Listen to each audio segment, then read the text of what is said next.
When you think of great wars, images spring to mind. Maybe it's the trenches of World War I, the D-Day landings, or the towering columns of Berlin.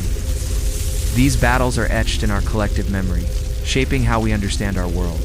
Buried deep within the annals of time are other wars. Conflicts so impactful, they should have earned a place in our shared history. But deliberate cover-ups, the passage of time and the sheer scale of violence have conspired to keep them hidden from our view. Why do these wars matter? Because every forgotten conflict is a piece of the world's puzzle. They are threads in the fabric of our collective past. Ignoring them distorts our understanding of how our world became what it is today. By uncovering these silent stories, we fill in the gaps of our historical knowledge, seeing the world through a more complete lens. More than that, it's a tribute to the countless lives touched by these conflicts. Soldiers, strategists, civilians, their stories deserve to be told. When we remember their sacrifices, their victories and defeats, their hopes and dreams, we honor their legacy. It's a reminder that behind every statistic, every historical footnote, there's a sea of human experiences. But why do some wars fade into oblivion, while others echo through the ages? In some cases, it was deliberate. Victors often control the narrative, deciding which stories get passed down and which ones stay buried. But other wars slip through the cracks due to the passage of time. When entire communities are wiped out, their stories die with them, leaving no one to tell their tale. And then there are conflicts that are too uncomfortable to talk about. Too politically charged or too emotionally charged to fit into our collective memory, they become forbidden chapters in our shared past. Imagine standing on a windswept battlefield, the remnants of a forgotten war all around you. What do you see? Perhaps a weathered headstone or a crumbling monument. These silent witnesses offer clues to the stories that unfolded here. But what if there were no physical markers, no monuments or plaques to guide you? How would you know that this very ground was the site of a violent struggle? How would you uncover the stories of the men and women who fought, bled, and died here? This is the challenge of exploring forgotten wars, piecing together the fragments of history to create a complete picture.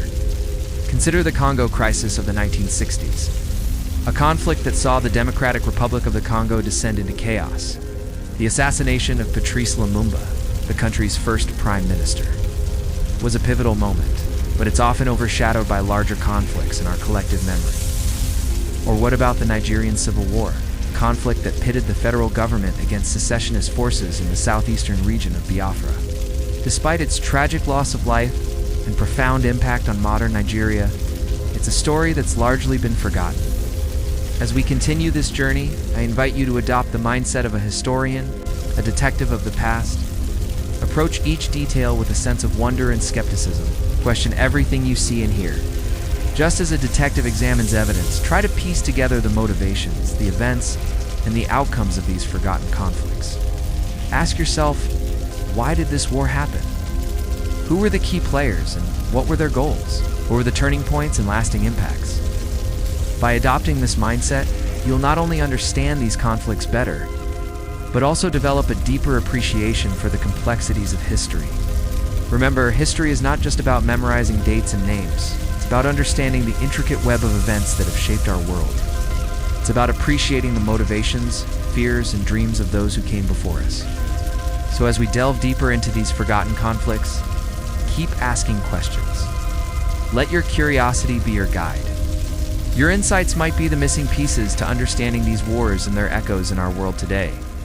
And so our journey continues, a quest to unearth stories that time and victors have tried to bury. It's a tough, emotional, and sometimes heartbreaking work, but it's vital to understanding the world we live in today. By remembering these wars, we honor the dead, we learn from the past, and we ensure that such conflicts don't repeat themselves. We may never fully comprehend the horrors of these forgotten battles, but we can strive to understand them. We can piece together the motivations, the events, and the consequences. And in doing so, we enrich our understanding of history and our place within it. If you find this topic as fascinating as I do, please consider sharing your thoughts below. What other forgotten wars do you think deserve more attention? What aspects of these conflicts intrigue you the most? Your comments might spark a new line of inquiry, a deeper dive into a particular battle, or a broader exploration of a war's impact on society. Together, we can keep these stories alive, ensuring that they become part of our collective memory rather than footnotes in history books. The first forgotten war we will step into began not in obscurity, but in glory, born from the ashes of one of history's most celebrated conquerors. When Alexander the Great died in 323 BCE, the world seemed to pause in disbelief. Here was a man who had carved an empire stretching from Greece to India in little more than a decade. A man who believed himself touched by the divine. Yet, as his body lay in Babylon, perhaps poisoned, perhaps undone by his own ambition and exhaustion, there was no clear air strong enough to claim his throne. His generals, those who had marched with him across deserts and through countless battles, looked at the sprawling empire and saw not unity, but opportunity. They called themselves the Diadochi, the successors. But what they unleashed was not succession, it was chaos. You find yourself in Babylon in the sweltering heat of that summer. The streets buzz with rumor, soldiers clutch their spears tighter, merchants wonder if their trade routes will survive the coming storm. In the palace, Alexander's body rests in a golden coffin, but outside its walls, his empire begins to splinter. His generals divide into factions, each swearing loyalty to the memory of Alexander while sharpening their blades against each other. At first, it might have seemed like politics, the shifting of alliances, whispered deals struck in smoky halls. But soon enough, the talking ended. Armies began to march, not across foreign lands, but against former brothers in arms. Tigonus the One-Eyed, Ptolemy of Egypt, Seleucus of Babylon, Lysimachus of Thrace, Cassander of Macedon. These names, once united under Alexander's banner, now became rivals. They fought not for survival, but for dominion, 4 pieces of an empire too vast for one man's shadow. The wars of the Diadochi erupted with a ferocity that shocked the known world. Imagine watching from the walls of a city as one-solid phalanxes collide, their sarces those impossibly long spears driving into one another with sickening force. The air fills with the shrieks of war elephants, beasts brought from India that trample soldiers underfoot. Siege engines batter down gates, and fields once green with wheat turn to red mud as thousands fall. The war is not a single conflict, but a series of shifting campaigns that last for decades. Alliances form and break like glass. One day, 2 generals dying together. The next, they meet across a battlefield. Cities like Tyre, once spared by Alexander's pragmatism, now suffer under endless sieges. Families flee, becoming refugees in their own land, caught between armies that claim legitimacy while delivering only devastation. You might think that such carnage would at least be remembered with the weight it deserves. After all, these wars reshaped the world, carving Alexander's empire into the kingdoms of the Hellenistic Egypt under the Ptolemies, the Seleucid Empire stretching across Asia, Macedon under Cassander, the cultural blending that followed Greek mingling with Egyptian, Persian, and Indian traditions would influence philosophy, art, and religion for centuries. Yet when most people learn about Alexander, they hear of his conquest, his untimely death, and then silence. The wars that followed, wars that claimed hundreds of thousands of lives, are relegated to footnotes, if they are mentioned at all. The victors had no desire to glorify the bloodshed. They wanted their rule seen as legitimate as a natural continuation of Alexander's legacy, not as the brutal butchery it truly was. Picture yourself standing on a battlefield after one of these clashes, the sun setting over a horizon littered with corpses.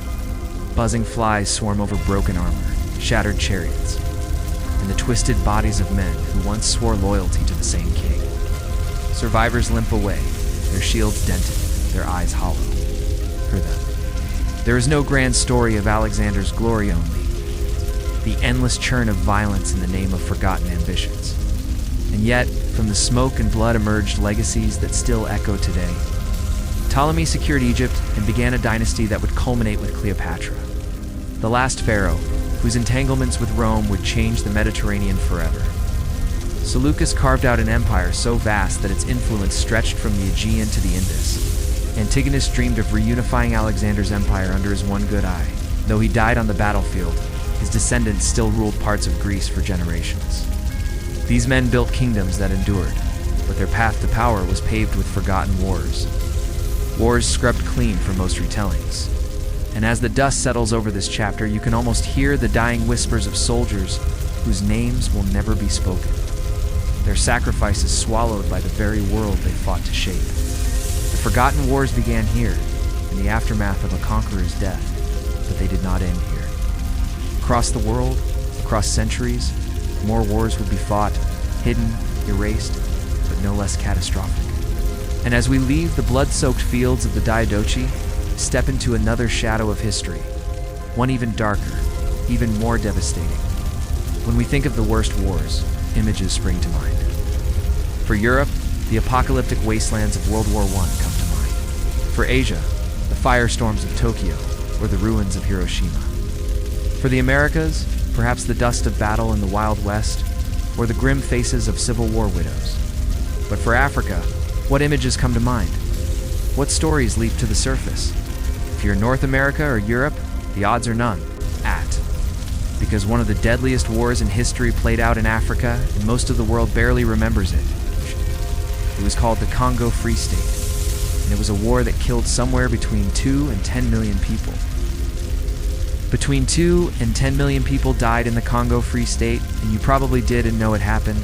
The Congo Free State was not a country, but an area of Central Africa claimed by Belgium as King Leopold II as his own personal property. It was a wild gamble. The king wanted to make money, and he believed the key was rubber. The world was going crazy for the stuff, needing it for everything from tires to erasers. But the trees that grew the world's best rubber were in the remote jungle markets of Brazil, and those markets were closed to outsiders. So King Leopold took a risk, hired explorers to find the source of the Congo River and stake his claim. He envisioned a vast domain where the jungle yielded its secrets and the tribes submitted to Belgian rule. Instead, he found an immense wilderness, populated by hundreds of different peoples, speaking dozens of languages, each with their own customs and kingdoms. But the king wasn't interested in understanding them. He was only interested in their submission and their resources.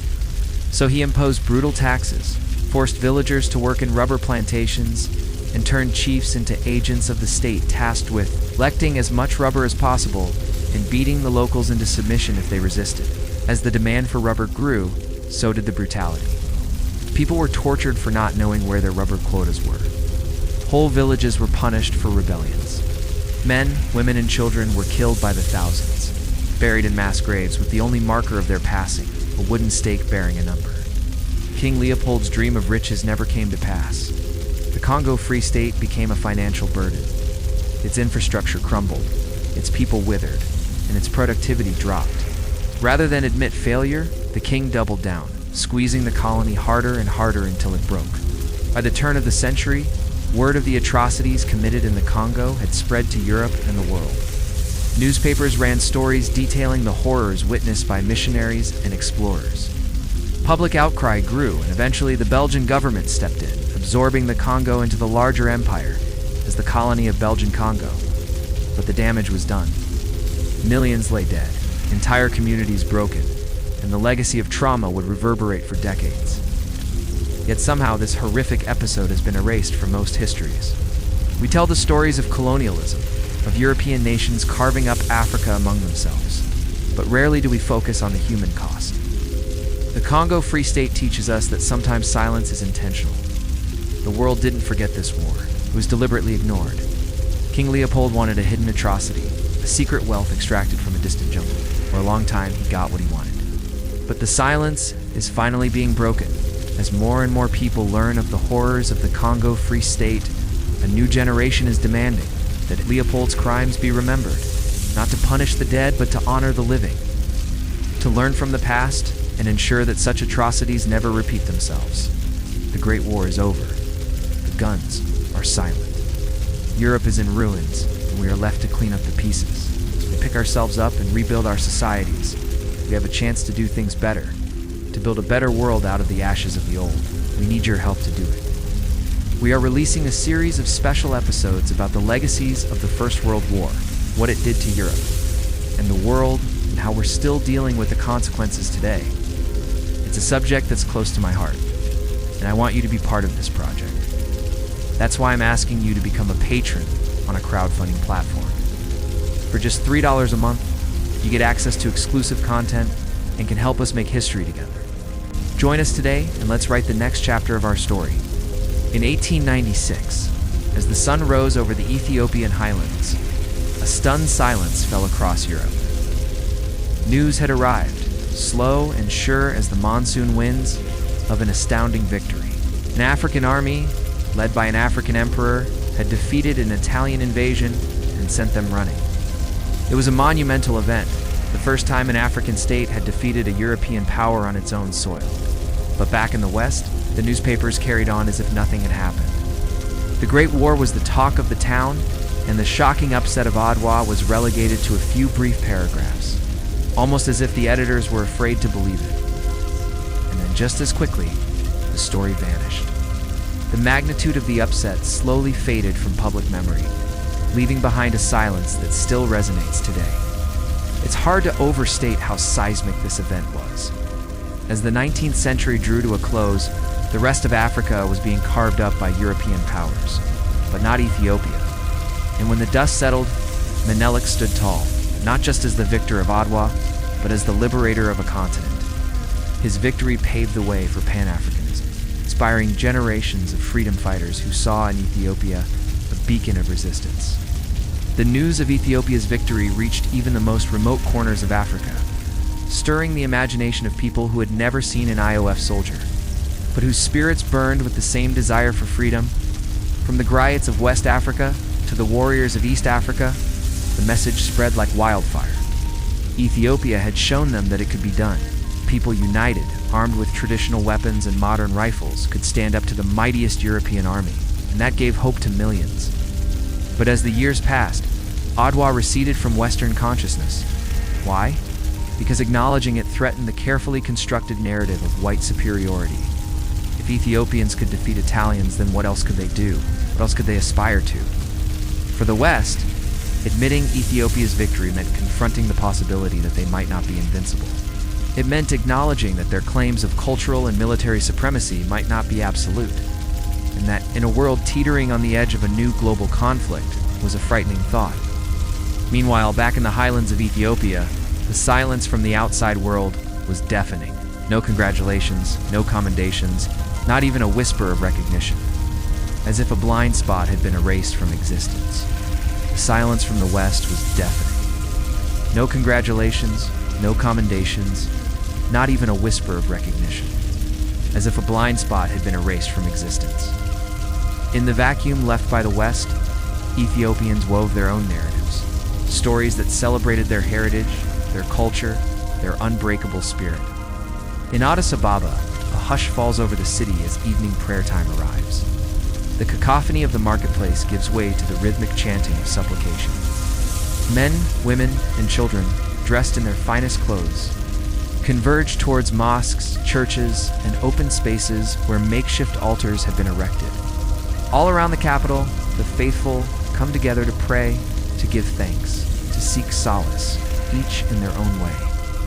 Ethiopia, a land where Christianity and Islam coexist, where ancient traditions meet modern life, is a testament to the power of faith and resilience. Here, amid the vibrant bazaars and bustling markets, religion is not just a matter of personal devotion. It is a cornerstone of daily existence. Shops shut their doors during prayer times, not because there are laws compelling them to do so, but out of respect, out of reverence for a higher calling.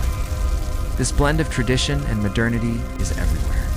In the grand edifices of worship, the minarets of mosques reaching for the sky, their calls to prayer echoing across the cityscape, harmonizing with the haunting melodies of church bells. The Orthodox Church, with its timeless rituals and deep roots in Ethiopian culture, stands as a silent sentinel to a past that refuses to be forgotten. Inside its hallowed halls, the faithful find solace, their voices rising in unison, chanting prayers in a language that echoes with the cadence of ancient verses. And in this tapestry of faith, Islam, too, has found fertile ground. Mosques dot the landscape, each a monument to a community steadfast in its beliefs. Amidst the quiet contemplation within these places of worship, the faithful find strength in unity, forging bonds that transcend the boundaries of faith. It's a city where spirituality is not just a private affair, but a shared experience, where the rhythm of daily life is punctuated by the common cadence of prayer and devotion. And it's here in the heart of Africa, Solda's capital, that the true essence of the continent, Essol, shines through. Resilient, adaptable, and eternally hopeful. The Ethiopian struggle is not merely a historical event. It's a testament to the human spirit, a reminder of the universal quest for freedom. And in the telling and retelling of this tale, perhaps we come to understand ourselves a little better, our shared history, our interconnected past, and the enduring power of the human spirit. Thank you for watching this episode. They say history is written by the victors. Sometimes it's written by the forgotten. Welcome to my channel. The year is 1936. The place is Spain. After years of dictatorship, civil war has broken out. On one side are the nationalists led by General Francisco Franco, promising a new Spain built on conservative values. On the other are the Republicans, a mix of leftists, liberals, and anarchists who want to pull Spain into the future. But the war isn't just being fought by Spaniards. It's become a global affair. It's thousands of miles away in a country that seems a world apart. A young man named George Orwell prepares to leave his life as a writer and head to the front lines. His destination, Barcelona, where he joins the PUM, an anti-fascist militia fighting to keep the Republicans in the game. Meanwhile, across the world in a small town in Idaho, a farm boy named George Patton watches with growing anger as his Republican friends are defeated and flee Catalonia. He and his brother Charles join the Lincoln Battalion, determined to help defend a way of life under siege. With them goes another volunteer, a young woman named Martha Gellhorn, who leaves behind her comfortable American life to bear witness to a war no one else wants to cover. We see these three foreigners thrown into the maelstrom of the Spanish Civil War, a conflict that may seem distant, but whose echoes will soon be felt around the world. We watch as Orwell fights against fascists, witnessing firsthand the brutality of war, the toll it takes on both sides. We see Patton and his comrades arrive in Spain, their idealism tempered by the realities of battle, their bravery tested at every turn. And we follow Gellhorn as she witnesses the horrors of war, determined to tell the world what she sees. But these personal stories are set against a larger canvas, the international stage. As fascism rises in Europe, the stakes of the war in Spain couldn't be higher. Every victory for the nationalists brings Europe closer to the brink of a new world war. And as the fighting rages, the world's attention is focused on one key question: will Spain fall to the fascists? The Republicans fight back, aided by volunteers from around the world. But as the war drags on, it becomes clear that they may not win. The Republicans may be ideologically diverse, but they are fighting a war of national liberation against an oppressive dictator. At stake is the very soul of Spain, and in a sense, the fate of Europe. For in Spain, a new world is being forged in the fires of war. The ideas of liberty, equality, and democracy are being defended by those who believe in a better future. The nationalists may have the backing of foreign powers, but the Republicans have something just as powerful: the courage of those who fight for freedom. And so, the war in Spain becomes a microcosm of the struggle between fascism and democracy that will soon engulf the world. The Republicans may be facing long odds, but their courage and determination offer a glimmer of hope in a time of darkness. As the fighting intensifies, it becomes clear that the fate of Spain hangs in the balance. The world watches with bated breath as the Republicans make their last stand, their bravery and sacrifice offering a beacon of hope in a time of war and despair. It's a story of courage, sacrifice, and the fight for freedom. A story that resonates with anyone who believes in the power of the human spirit. But it's also a story that's often overlooked, overshadowed by the larger conflicts that were raging at the time. It's a story that needs to be told, not just because it's an important part of history, but because it reminds us of the courage and determination of those who fight for what they believe in, no matter how dark the times may seem. The Spanish Civil War may have been a conflict that many hoped would stay confined to Spain's borders, but its importance transcended any single nation. It was a conflict that pitted fascism against democracy, totalitarianism against freedom, and it was a conflict that would ultimately shape the course of the 20th century. The Republicans may have been a diverse group, but they were united in their opposition to fascism. They were fighting not just for Spain, but for the very soul of Europe. And their courage and sacrifice in the face of overwhelming odds continues to inspire us today. So let's take a moment to remember the Republicans and the International Brigades. And let's remember the ideals they were fighting for. The ideals that we all too often take for granted, the ideals of democracy, freedom, and equality. For without the sacrifices of those who fought in the Spanish Civil War, our world today would be a very different place. The Republicans may have lost the battle, but their spirit of resistance continues to live on. In the words of George Orwell, they may have been unable to prevent a war, but at least they had the satisfaction of knowing that when the war came, they would be fighting on the right side. That's all for this episode. See you next time. The Second World War was a global war, a clash of titans where 6 of the most powerful nations on Earth fought for supremacy. But amidst the blitzkriegs and island campaigns, it is easy to overlook the struggles fought on the fringes, the small-scale battles that had an outsized impact. One such conflict was the war in the jungles and rice paddies of what is today Vietnam. It's a war that pitted the might of the Japanese Empire against the Vietnamese desire for independence. Forget the generals, the polished brass of battleships, and the rumble of tanks. This story unfolds in the quiet rustle of rice leaves, in the creak of old wooden boats gliding through murky waters, and in the sudden crackle of gunfire that shatters the humid air. Imagine yourself in Hanoi in the early 1940s. French colonial officials hurry through the streets. They speak in clipped tones, trying to ignore the simmering resentment that bubbles beneath the surface. The Vietnamese, known to the French as the Annamites, chafe under the yoke of foreign rule. And when the Japanese army marches into town, they are welcomed as liberators. But appearances deceive. The Japanese have their own designs on the colony.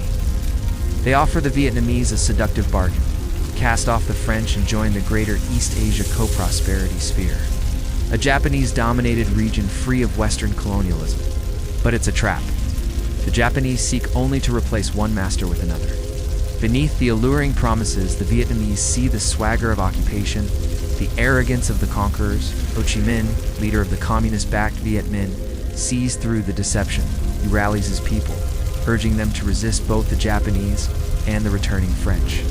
The time has come, he says, to win true independence. In the dense jungles of northern Vietnam, young men and women train.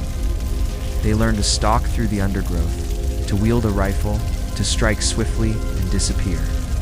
They are farmers, merchants, teachers, students, united by a common purpose. They are the Viet Minh, the Vietnamese Independence Army. Further south, the Japanese tighten their grip. They force peasants into labor battalions, extract rice and resources, and station troops across the countryside. But resistance grows.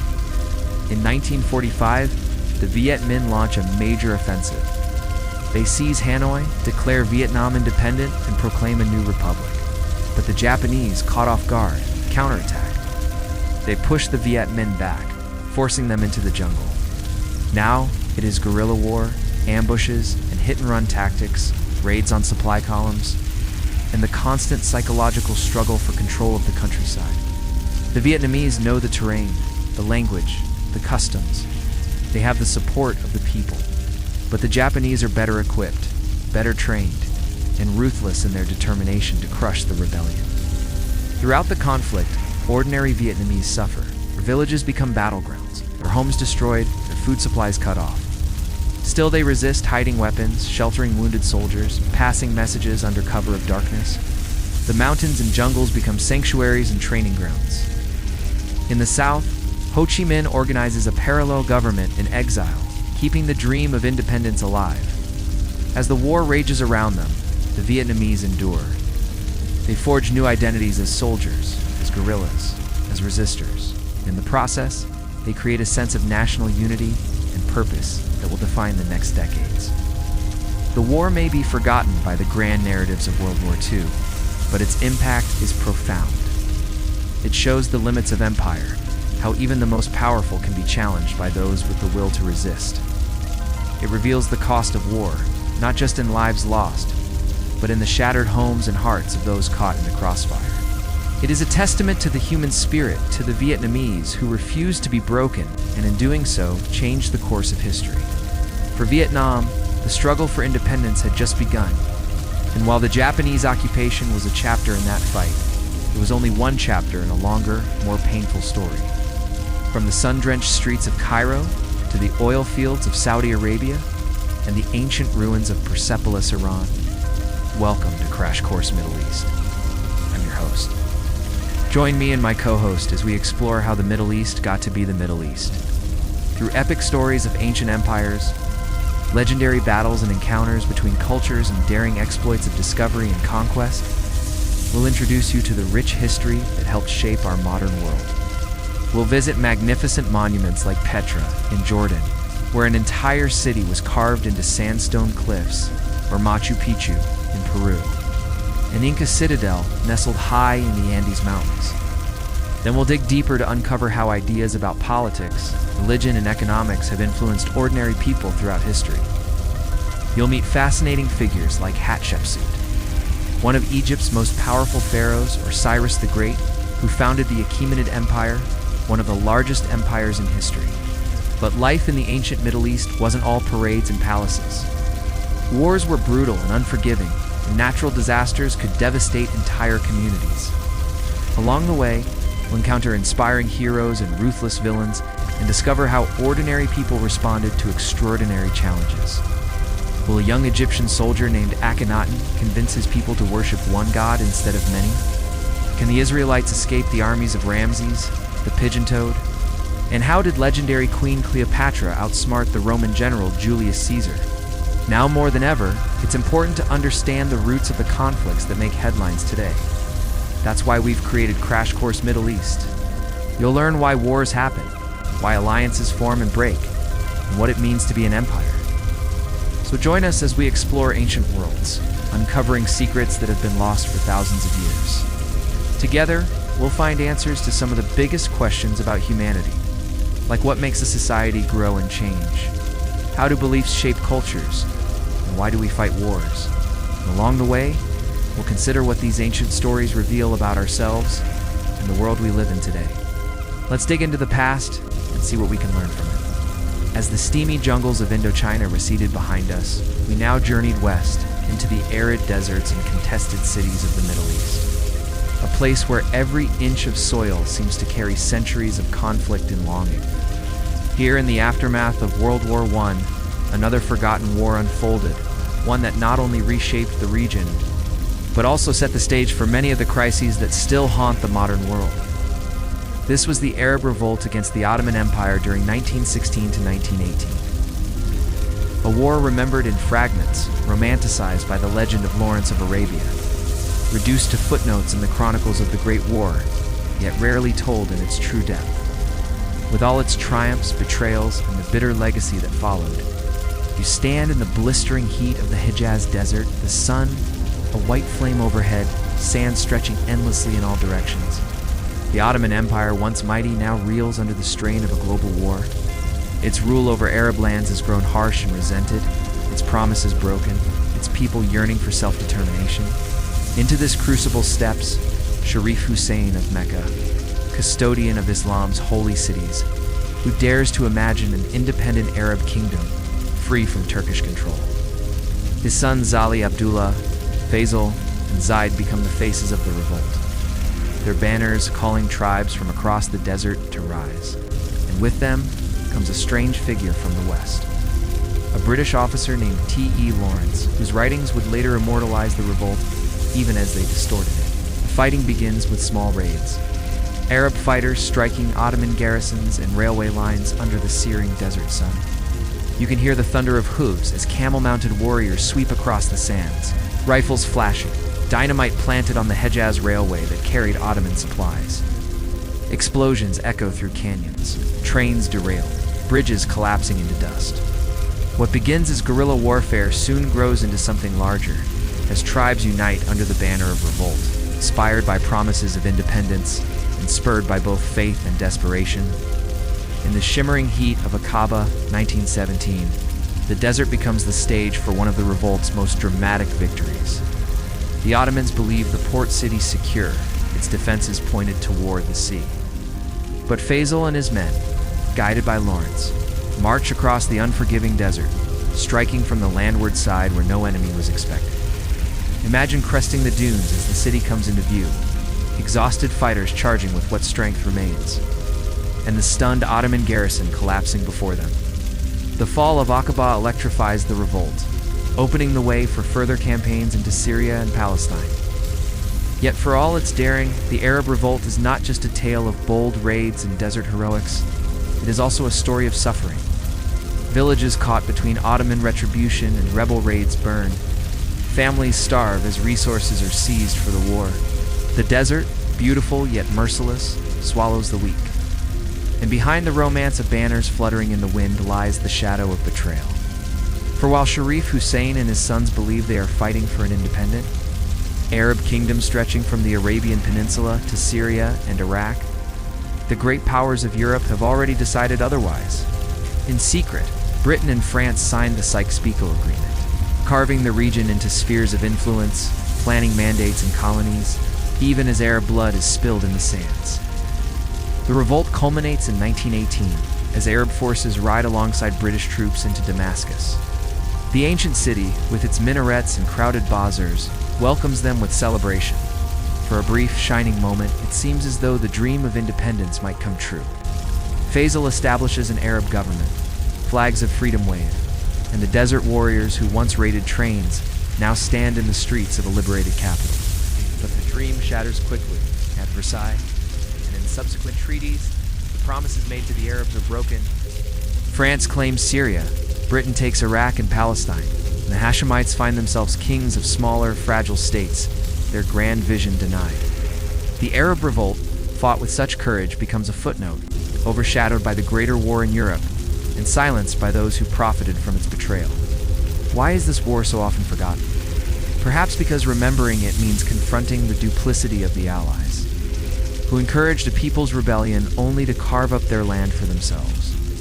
Perhaps because the myth of Lawrence of Arabia eclipsed the real agency of Arab leaders and fighters, turning their war into the backdrop for a British officer's story. Or perhaps because its legacy is too raw, too connected to the unresolved struggles that still define the Middle East today. To speak of the Arab Revolt is to speak of promises broken, of borders drawn in sand with imperial pens, of the birth of conflicts that continue to bleed a century later. And yet, the revolt mattered, demonstrated the power of unity across tribes and faiths, the ability of guerrilla tactics to challenge a mighty empire, and the enduring desire for self-determination. If you listen closely, you can still hear the echo of hoofbeats across the desert, the cries of men charging into impossible odds, the silence of those who realized too late that they had been betrayed not only by their enemies, but by their allies. This is The Host. This is Crash Course World War II in Korea. You may have heard about a war that happened right around this time, that massive global conflict that pitted the Axis powers against the Allies, a war that resulted in the deaths of an estimated 40 to 85 million people. That one. In the shadow of that global catastrophe, the Korean War often feels like a footnote, even though it would be easy to argue that without the Korean War, the Cold War would have been a very different thing. So here we are to talk about how the end of one war became the beginning of another, and why we should remember this forgotten war. After 5 years of fighting, the Korean Peninsula remains divided, more or less along the 38th parallel, which had been its approximate boundary before the war began. Today, the border is marked by the Demilitarized Zone, or DMZ, patrolled by armed soldiers from both sides and studded with landmines and barbed wire. It's one of the most heavily guarded borders in the world. But let's go back to 1953, and imagine you're standing at that border. What do you see? Well, for starters, you see barbed wire. And as you peer across no man's land, you see soldiers peering back at you from the other side, suspicious, watchful, potentially hostile. Maybe you see an abandoned guard post or two, empty except for a rusted rifle, or perhaps a half-a-tone bowl of rice. Maybe you hear the occasional shout or song carried on the wind from one side to the other, a reminder that even in the midst of hostility, life goes on. The Korean War began in 1950 and was over by 1953. It lasted for just about 3 years, a relatively short amount of time when compared with the 7 years of fighting that made up World War II.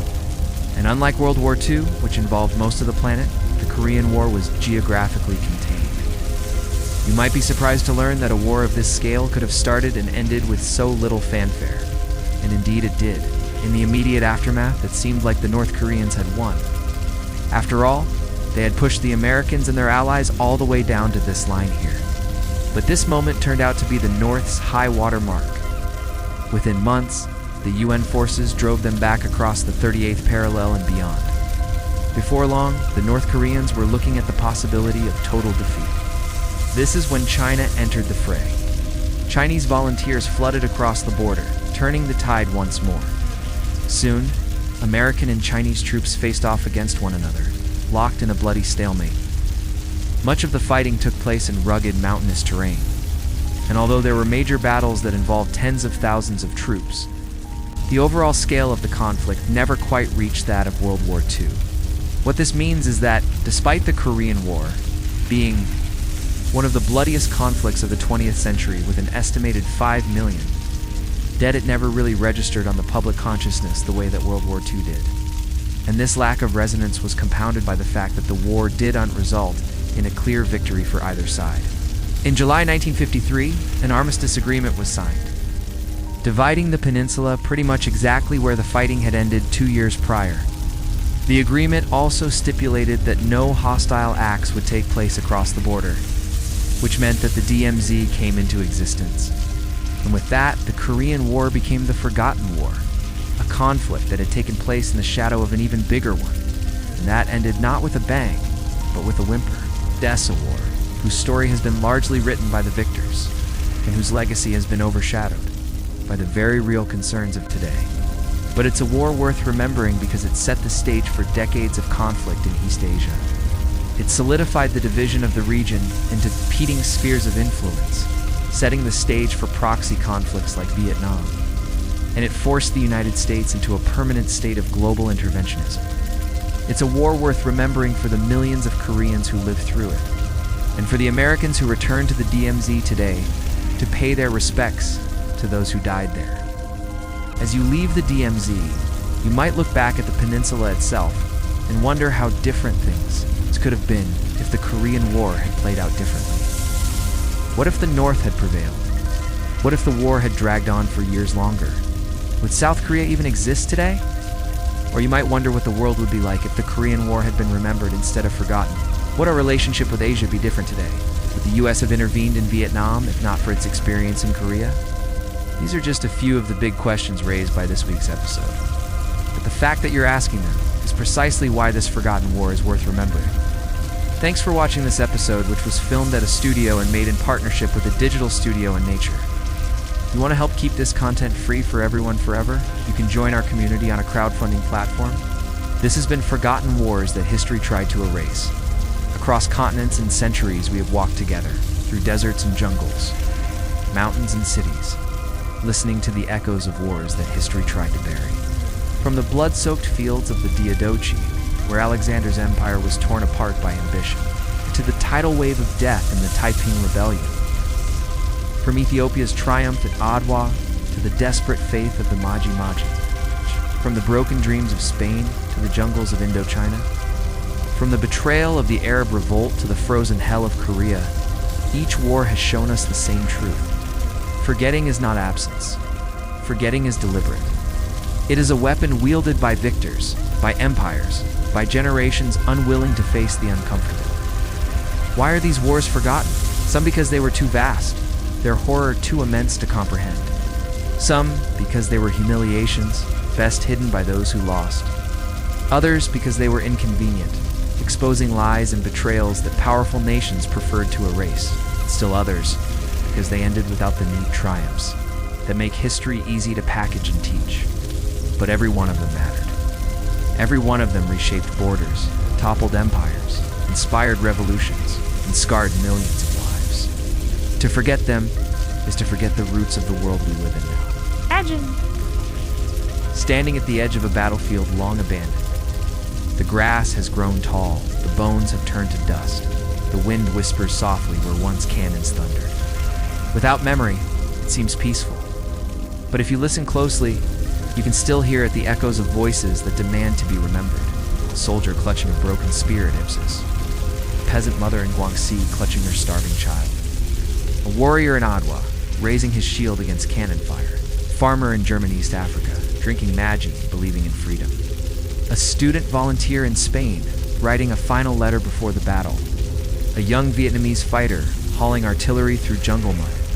An Arab tribesman riding beneath the desert sun, unaware of the treaties already signed against him. A boy freezing at the chosen reservoir, his breath crystallizing in the air.